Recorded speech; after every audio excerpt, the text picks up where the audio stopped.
Chapter 1 का ही हमारा test number 2 है। आगे बढ़ते हैं।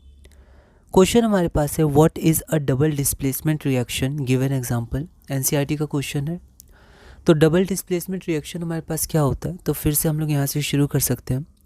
A double displacement reaction is a reaction, यहाँ हम लोग लिख सकते हैं a double displacement reaction is a reaction in which, है ना, इन विच, तो जिसमें क्या होता है, तो जिसमें ग्रुप्स ऑफ एटम्स, ठीक है, वो एक्सचेंज होते हैं, जिन्हें हम आयंस भी कह सकते हैं।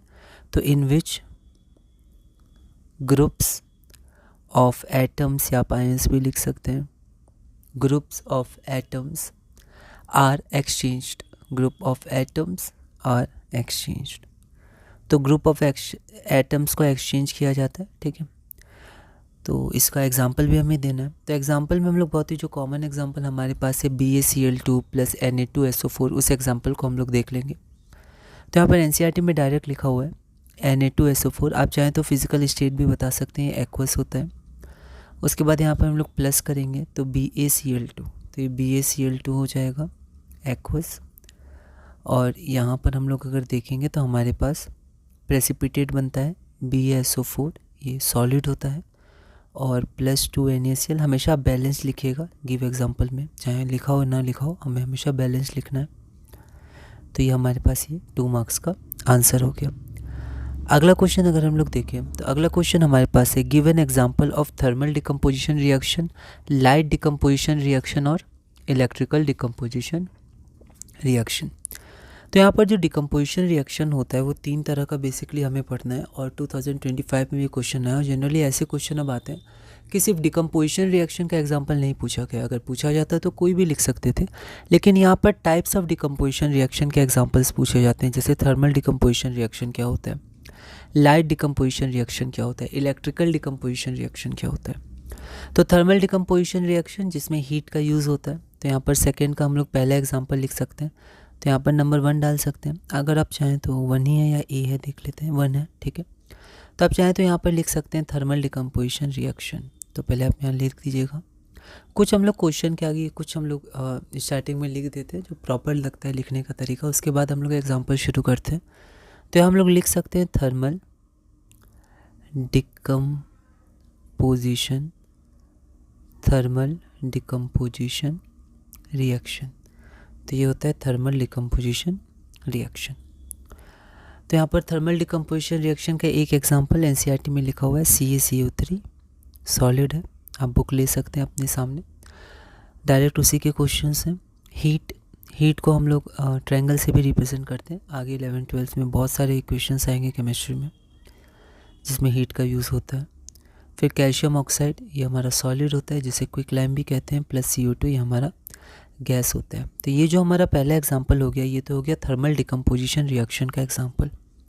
सेकंड हमारे पास है लाइट डिकम्पोजिशन, या लाइट हम लोग सनलाइट कह सकते हैं, कई बार इसको फोटो भी कहा जाता है। जैसे फोटोसिंथेसिस, फोटो मतलब लाइट होता है, तो फोटो का यूज़ करके मतलब यहाँ लाइट के बारे में पूछा जा रहा है या बोला जा रहा है। तो लाइट डिकम्पोजिशन रिएक्शन, तो पहले हम लोग यहाँ लिख देंगे लाइट, आप यहाँ लिख दीजिएगा डिकम्पोजिशन पूरा, और यहाँ पर रिएक्शन। तो इसका एग्जांपल हम लोग AgCl ले सकते हैं, AgBr भी ले सकते हैं। तो 2AgCl मतलब सिल्वर क्लोराइड, ये हमारे पास सॉलिड है, चाइना डिश में लिया जाता है, ऐसे कर भी क्वेश्चन पूछे गए। फिर उसके बाद हमारे पास क्या है, तो उसके बाद हमारे पास है सनलाइट। तो यहाँ पर हमारे पास सिल्वर का फॉर्मेशन होता है 2Ag प्लस Cl2 हमारे पास क्या हो गया, गैस हो गया। तो ये सेकेंड हमारे पास हो गया। अब हम लोग तीसरा चलते हैं। तीसरा हमारे पास क्या है, तो तीसरा हमारे पास है लाइट, इलेक्ट्रिकल, ठीक है, इलेक्ट्रिसिटी से जो डिकम्पोजिशन होता है। तो इलेक्ट्रोलाइसिस ऑफ वाटर है ना, इसका एक कॉमन एग्जांपल है। तो यहाँ पर हम लोग लिखेंगे इलेक्ट्रिकल डिकम्पोजिशन रिएक्शन, या एग्जांपल भी आप लिख सकते हैं, example of electrical decomposition reaction, बस इतना ठीक है, कोई दिक्कत नहीं है। तो यहाँ पर हमारे पास क्या होता है, H2 होता है। अच्छा, डिकम्पोजिशन है तो H2 उल्टा हो जाएगा फॉर्मेशन। अगर कॉम्बिनेशन होता तो H2 plus O2, 2H2 plus O2, 2H2, तो 2H2, ठीक है। तो ये हमारे पास अगर कॉम्बिनेशन होता तो हम लोग ऐसे लिखते हैं H2 प्लस O2, पर ये डिकम्पोजिशन है तो बस हम लोग को क्या करना है, इसको थोड़ा उल्टा कर देना है, ठीक है। तो H2O है, अब H2O टूटेगा, तो यहाँ पर हम लोग इलेक्ट्रिसिटी लिख सकते हैं, इलेक्ट्रिसिटी, तो ये H2 और O2 में, क्योंकि डिकम्पोजिशन में एक ही रिएक्टेंट रहता है। कई बार इसको हम लोग उल्टा लिख देते हैं, पर हमें थोड़ा सा ध्यान रखना है, डिकम्पोजिशन है तो रिएक्टेंट एक ही रहेगा।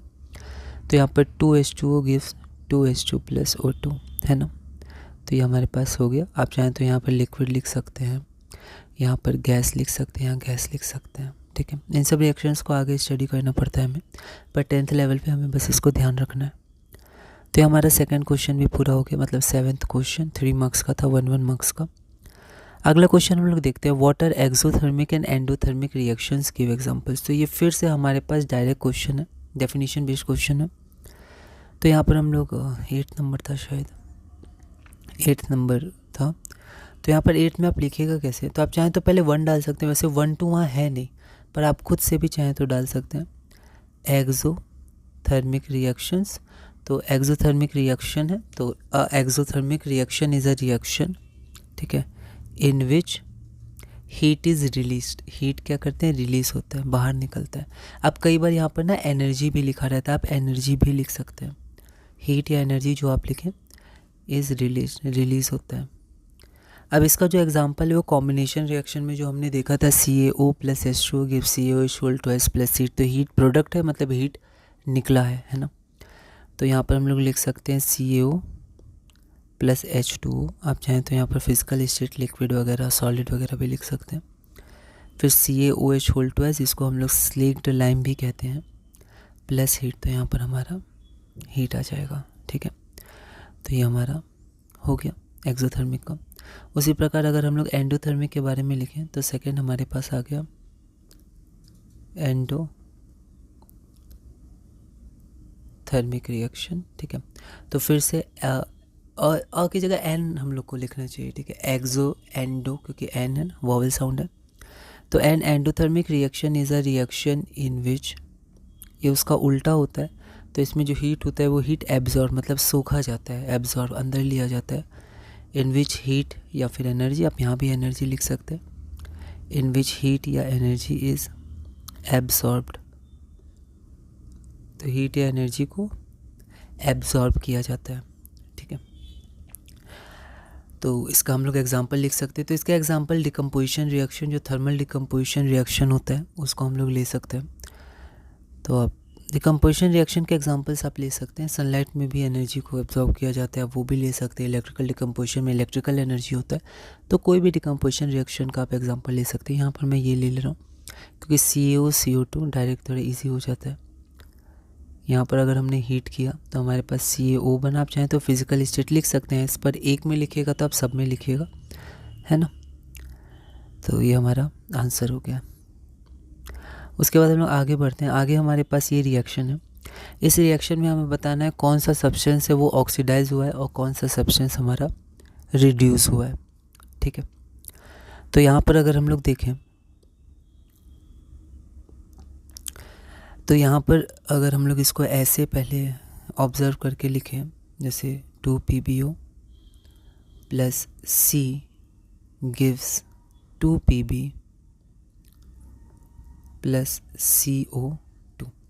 तो यहाँ पर O था पर यहाँ पर O नहीं है, तो ये क्या हो गया, रिड्यूस्ड हो गया, ठीक है। ऑक्सीजन हटा, उसको रिडक्शन कहते हैं। तो रिड्यूस या हम लोग रिडक्शन कह सकते हैं, रिडक्शन।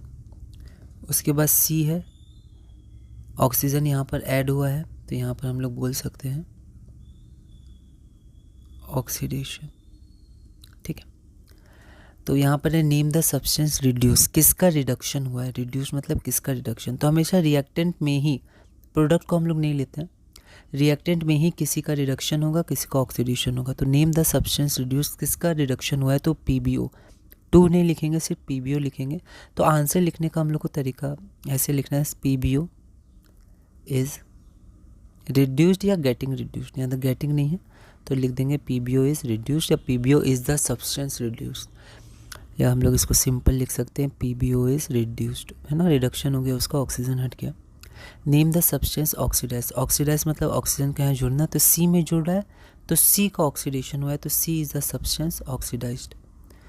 तो यहाँ पर मैं थोड़ा ऐसे लिख देता हूँ, C इज़ ऑक्सीडाइज्ड, सी